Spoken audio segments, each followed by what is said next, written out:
En un mundo donde los sistemas alimentarios están cada vez más industrializados, es fundamental recordar que cada alimento que consumimos tiene una historia y un impacto. ¿Cuántas veces pensamos en el camino que tuvo que recorrer ese alimento desde la góndola hasta nuestra mesa?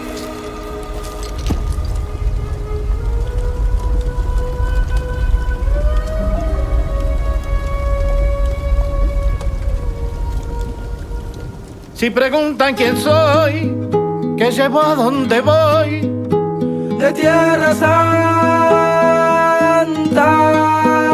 Soy de donde nací, donde voy a morir, mi Tierra Santa.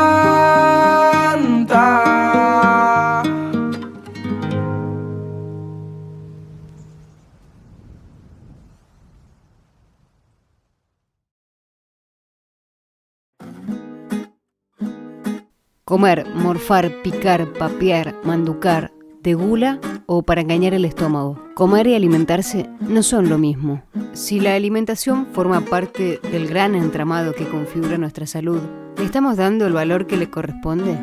¿Qué dice lo que comemos de nuestro bienestar individual y colectivo? ¿Qué tensiones existen? Los alimentos que consumimos suelen ser producidos por otras personas. Por eso, cuando hablamos de alimentación, hablamos también de producción. ¿A qué modelos obedece nuestro sistema agrario actual?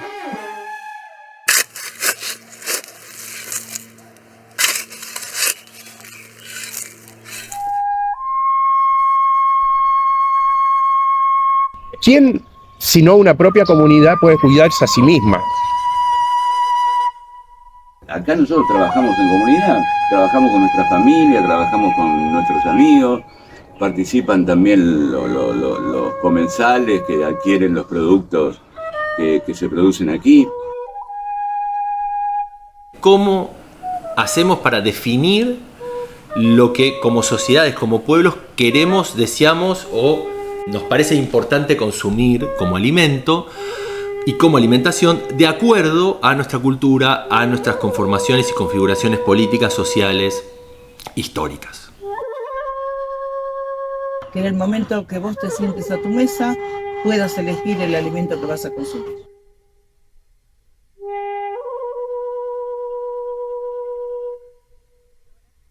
Hablar de alimentación es también hablar de acceso y de derechos.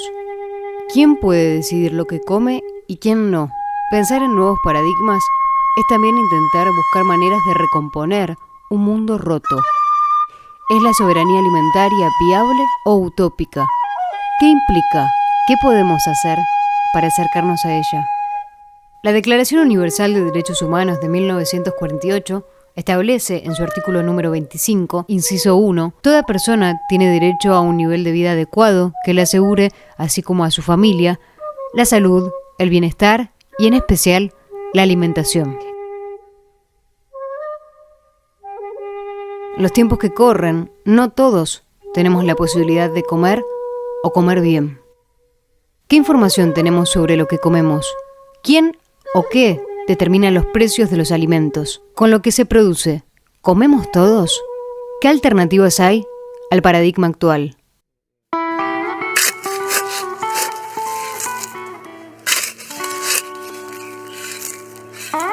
Para responder estas preguntas y conocer desde sus orígenes el concepto de soberanía alimentaria, entrevistamos al doctor en Ciencias Sociales, docente e investigador de la Facultad de Humanidades, Luis Hernán Sartarciero, quien forma parte de la Cátedra Libre de Soberanía Alimentaria de la Universidad Nacional de La Plata. La definición de soberanía alimentaria, primero hay que decir un poco la historia del concepto. Hasta hace unos años solo se hablaba de otro concepto que es la seguridad alimentaria. Y la seguridad alimentaria tiene unas dimensiones que tienen que ver con la inocuidad de los alimentos y ciertas características que deben reunir los alimentos para ser justamente consumidos por las sociedades humanas en términos de, bueno, esto de la inocuidad, de los mínimos requerimientos nutricionales necesarios, etcétera, etcétera. Es un término, la seguridad alimentaria, que tiene muchos indicadores y muchos larga historia en su medición y en su utilización desde la Segunda Guerra Mundial hasta acá, por una organización de las Naciones Unidas que es la FAO, la Organización de las Naciones Unidas para la Alimentación y la Agricultura. ¿Por qué digo todo esto? ¿Por qué empecé hablando de la seguridad alimentaria y no de la soberanía alimentaria? Porque justamente la soberanía alimentaria es un concepto que se acuñó desde las organizaciones sociales en lucha en los años 90, cuando se hacían cumbres de esta organización, la FAO, en Roma, a las cuales las organizaciones campesinas, indígenas, de la pequeña agricultura no eran consideradas. Se hacían contracumbres en donde el concepto empezó a adquirir relevancia.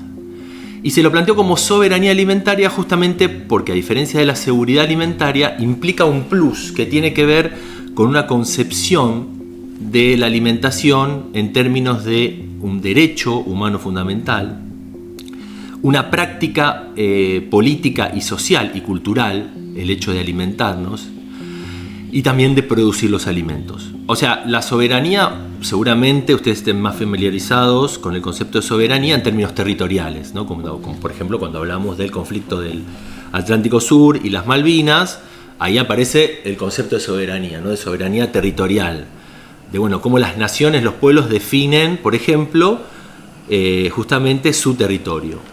Creemos necesario hacer un pequeño paréntesis. Soberanía se refiere al ejercicio de la autoridad en un territorio. Esta autoridad recae en el pueblo, aunque la gente no realiza un ejercicio directo de la misma, sino que delega dicho poder en sus representantes. La soberanía significa independencia alimentaria. Entonces la soberanía alimentaria viene a completar ese concepto de seguridad alimentaria, viene a hacer hincapié en el problema del acceso a los alimentos. Vivimos en una sociedad de consumo, en una sociedad capitalista, en donde el alimento tiene un valor definido por un precio. El alimento se define en términos de una mercancía, que es intercambiable, trazable, ¿no? De hecho, la extensión de lo que comemos dentro de los mercados mundiales es enorme, ¿no? Cualquier producto que encontramos en el supermercado acá, lo encontramos en cualquier lado. No hay mayor extensión de esos productos como productos alimentarios a nivel mundial como tienen justamente las grandes empresas que producen alimentos. Bueno, producen alimentos. La preocupación de la soberanía alimentaria es esa: cómo se produce, para quiénes, qué se consume, cuál es la concepción de una alimentación saludable. Son una serie de manifiestos, si se quiere, acerca de por qué tenemos derecho a consumir lo que consideramos saludable y culturalmente adecuado a nuestros pueblos. Por eso yo empecé, vos me preguntaste, ¿qué es la soberanía alimentaria? Yo empecé por la seguridad alimentaria. Bueno, pero claro, los dos conceptos no los entenderíamos en ese contexto histórico en el que se formuló. De ahí es que la cátedra nuestra, la cátedra de soberanía alimentaria en la Universidad de La Plata, fue la primera que se tenga registro en todo el mundo. Vamos a decirlo en Argentina, seguro. O sea que la universidad tomó como preocupación la soberanía alimentaria por primera vez en los años posteriores a la crisis del 2001, donde una serie de facultades se reunieron justamente por el agravamiento de la crisis alimentaria constatada en ese momento por niveles altos de indigencia, por niveles altos de pobreza y por niveles altos de malnutrición.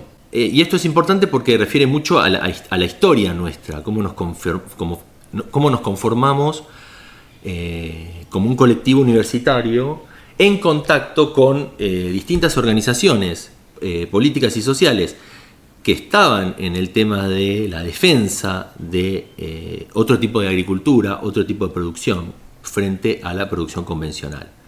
Para el año 2003, un claro conflicto, por ejemplo, lo tuvimos en esos años, en donde lo que había era una organización de productores de soja que estaban militando, por así decirlo, un poco la idea de que con la soja como superalimento lo que se podía solucionar era llevarlo a los comedores, llevarlo a todos lados, y que la gente solucionara el problema de su alimentación con soja. Bueno, y ahí es cuando algunos compañeros, que fueron los fundadores de la cátedra, empezaron a ver justamente ese problema de, vamos a aceptar cualquier cosa que venga porque alimenta, pero ¿cómo alimenta? ¿Y desde dónde se produce?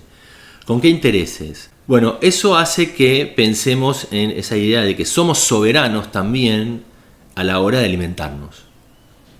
Y que la soberanía alimentaria en realidad, además de ser un concepto en construcción, es un concepto que siempre está evolucionando y que implica justamente eso, la idea de que hay una diferencia crucial, me parece a mí, entre considerar el alimento como una mercancía.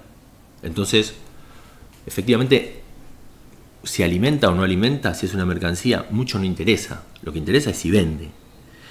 O considerarlo como un derecho, el alimento, ¿no es cierto? Alimentarse. Y ahí entra también el agua también considerado como un derecho, y como un conjunto de derechos básicos que están consagrados además en tratados que tienen carácter constitucional en nuestro país, pero en todo el mundo, digamos. Solemos escuchar en tiempos en donde el Estado cobró una dimensión mínima que, bueno, ¿y cómo te garantizás vos el alimento? Es un problema medio de cada uno. Bueno, si respetamos una Constitución y respetamos lo que la Constitución dice, esos derechos tienen carácter constitucional. O sea que cada vez que se viola ese derecho, o sea, hay alguien que no se puede alimentar, bueno, finalmente se está violando un derecho constitucional. Si preguntan quién soy, que llevo a donde voy, soy de Tierra Santa. Soy de donde nací, donde voy a morir, mi Tierra Santa.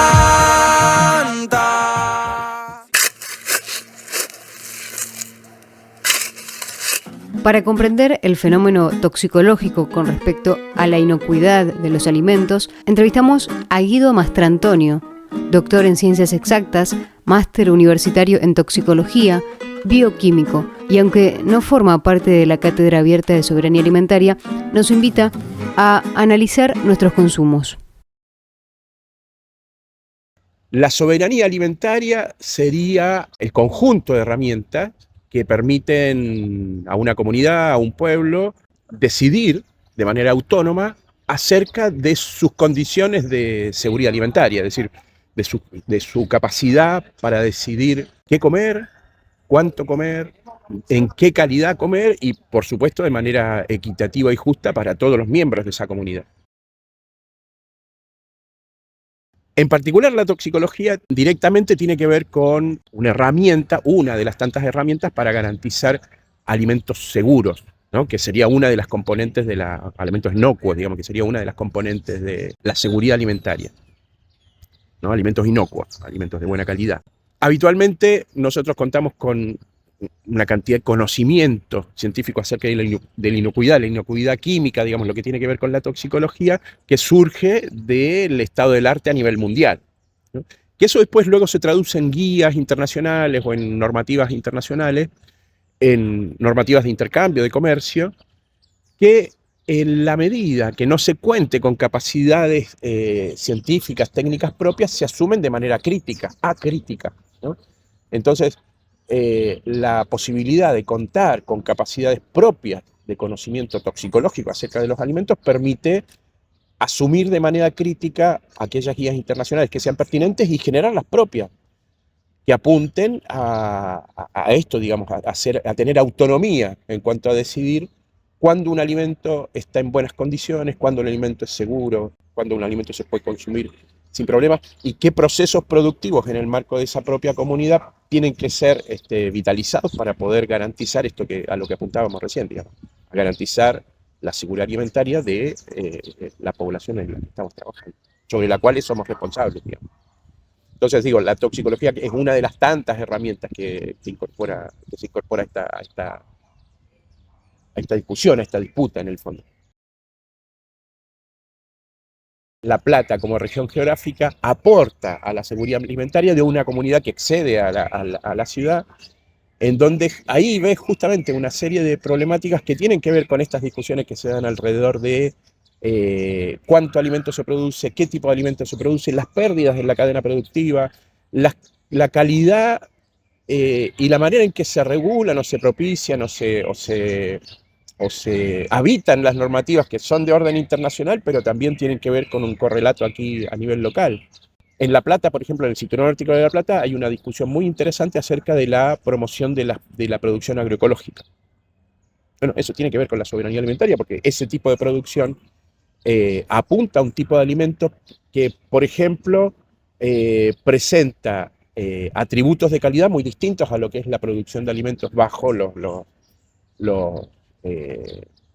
criterios de los paquetes tecnológicos más vinculados a la producción tradicional, digo, con el uso intensivo de pesticidas y de agroquímicos en general. Entonces, la discusión de la agroecología como una discusión local me parece que es muy interesante en términos de el aporte a la promoción de la soberanía alimentaria, porque tiene características locales, ¿no?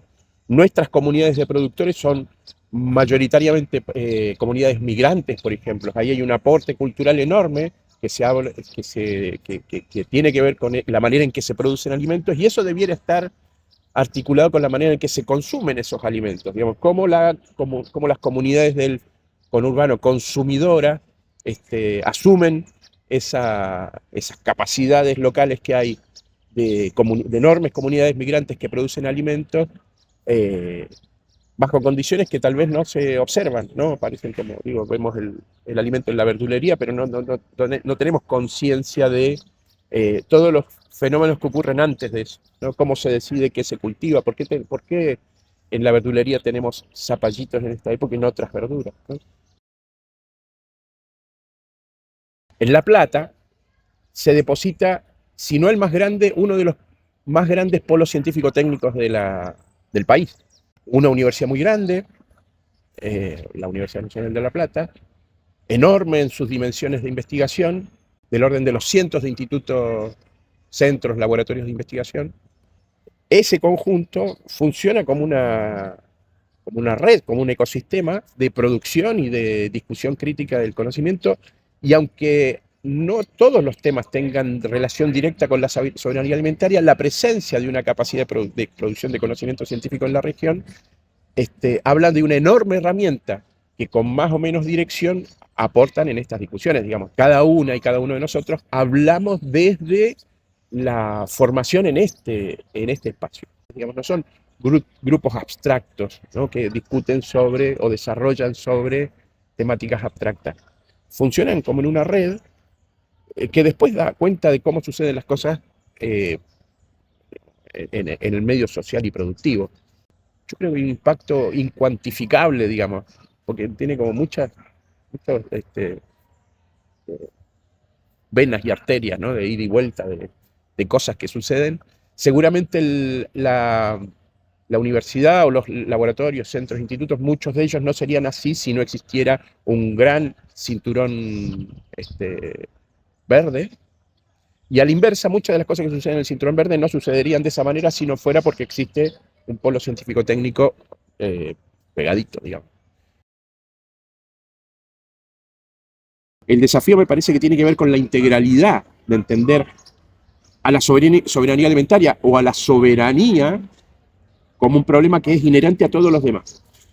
Las piezas las tenemos, digamos, no somos un país menos potente que otros países que si quieren tienen un nivel de soberanía más alta. China, Alemania, Estados Unidos, que es un proceso de cierta pérdida de su propia soberanía, pero digo, son países que no solo tienen capacidades sino que conciben sistemas integrados. Ese me parece que es el desafío, el poder mirar los problemas particulares como una integralidad de problemática. Porque las capacidades están. Una comunidad, digo, una comunidad nacional que es enormemente rica, tiene grandes riquezas culturales, políticas, tecnológicas, de conocimiento, pero suelta, ¿no?, como un rompecabezas. El desafío está en armar el rompecabezas.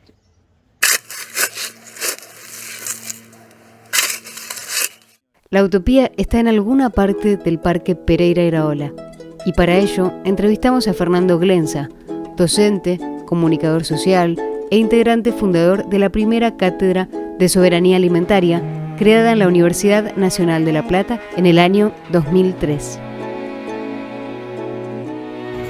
La huerta ecológica Santa Elena es un emprendimiento de la familia Senatori, una de las familias que están en el Parque Pereira desde la expropiación a la familia Pereira de Iraola, y este parque se conformó como un lugar para usufructo de la ciudadanía, se puede decir, ¿no? Tiene áreas de esparcimiento público, tiene áreas de fomento de la agricultura, como estas destacadas, áreas de protección. Bueno, la familia vino en el 49, en el 50, y bueno, se afincó en una de las áreas de quintas del Parque Pereira. Elena en la actualidad es la coordinadora de la huerta y trabaja también con sus hijas en la comercialización, en la producción. Acá se produce hortalizas de estación para mercados de cercanía. Se llevan las verduras a domicilio también, si se quiere. También se producen huevos, pueden escuchar las gallinas, miel, bueno, todo lo que se puede producir dentro de la estación. Nos fuimos conociendo. Acá en el parque hubo unos cuantos conflictos sobre el tema del usufructo de la tierra. Y con Elena se acercó a la universidad ya desde hace un montón de años, cuando se fomentaban mucho también los productos típicos locales, como el tomate platense, el cauciñato, el vino de la costa, todo eso por parte, digamos, de su actividad, y también porque era interesante vincularse con la universidad. Estaba promocionando estas cosas que estaban un poco olvidadas, así que ahí nos fuimos relacionando, nos fuimos protegiendo también de avatares y problemáticas con esto que les decía, los efectos de la tierra, por ejemplo, que bueno, hubo aumentos en donde hubo gobiernos que no querían que hubiera quinteros y quinteras en el Parque Pereira. Todo eso ya pasó. Así que, y ahí, bueno, fuimos creciendo.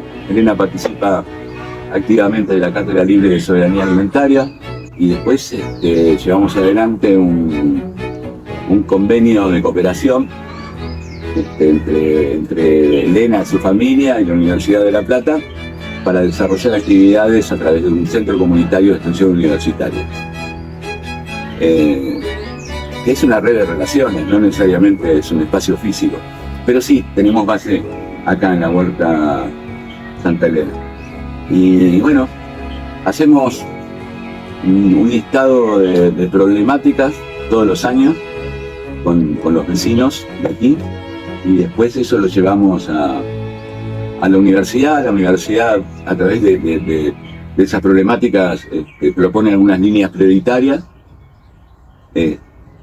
a través de proyectos de extensión y una convocatoria específica a centros comunitarios.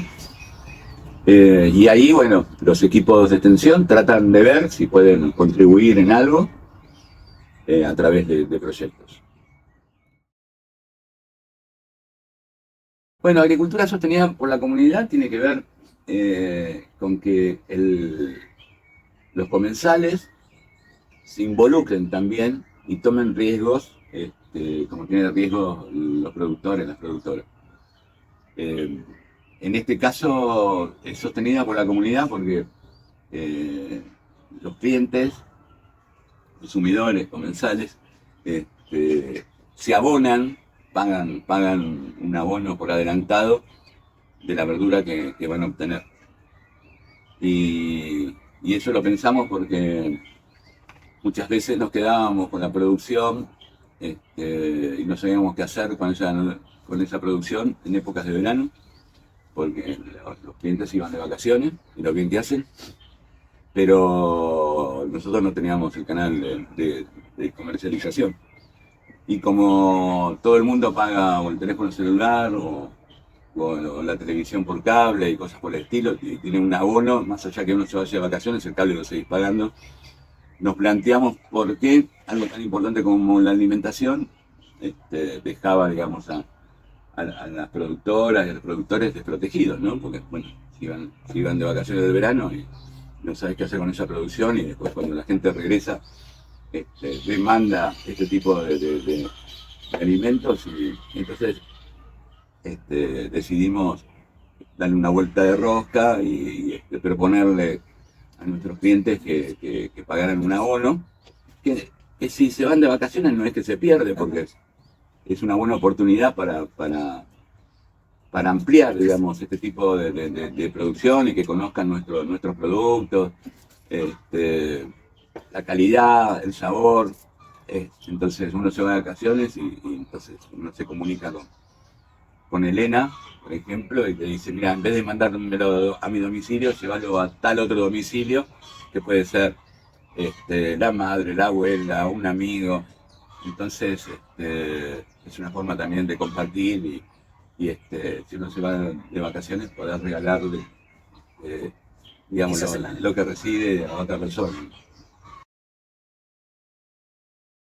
Soberanía alimentaria es un concepto interdisciplinario, donde no es patrimonio nada más que de ingenieros agrónomos o de agricultores o de pescadores. La alimentación tiene que ver con todos nosotros, y de esa manera la soberanía alimentaria tiene que ver con los comensales. Nosotros preferimos decir que comensales son los que nos sentamos en una misma mesa a compartir una comida, el alimento. Preferimos decirle más que consumidores. Así que acá intervienen un montón de disciplinas. La soberanía alimentaria rescata, por ejemplo, formas de producción tradicionales combinadas con innovaciones actuales en lo que en estos momentos se denomina agroecología. Y bueno, estamos en